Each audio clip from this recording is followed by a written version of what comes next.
పహాడి ఏరియాలో central Andhra police ఫోర్స్తో కలిసి law and order police local వాళ్ళతో కలిసి ఈ ఫ్లాగ్ మార్చ్ ఆర్గనైజ్ చేయడం జరిగింది.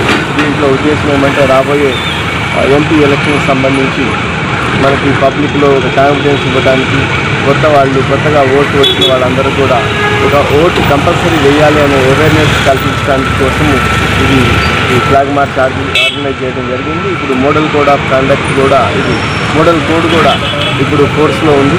ఎవరు కూడా ఎన్నికల కమిషన్ ఇచ్చిన ఆదేశాలకి ఉల్లంఘిస్తే కేసులు కట్టడం జరుగుతూ ఉంది. అలానే కొన్ని చెక్ పోస్టులు కూడా ఆర్గనైజ్ చేయడం జరిగింది మన దగ్గర. వాటిల్లో అన్అకౌంటెడ్ క్యాష్ కానీ ఉచితాలు ఏదైనా పంచడానికి తీసుకెళ్లేది కానీ ఓటర్లను ప్రలోభపెట్టడానికి ఏదైనా సరే పంచడానికి తీసుకెళ్ళిన వాటిని కానీ అది తీసేయడం జరుగుతూ ఉంది.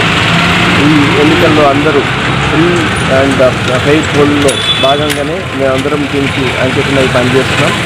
ప్రజలందరూ కూడా ఆ ఓటు హక్కు వినియోగించుకొని ప్రజాస్వామ్య స్ఫూర్తిని నింపాలని కోరుకుంటున్నాం.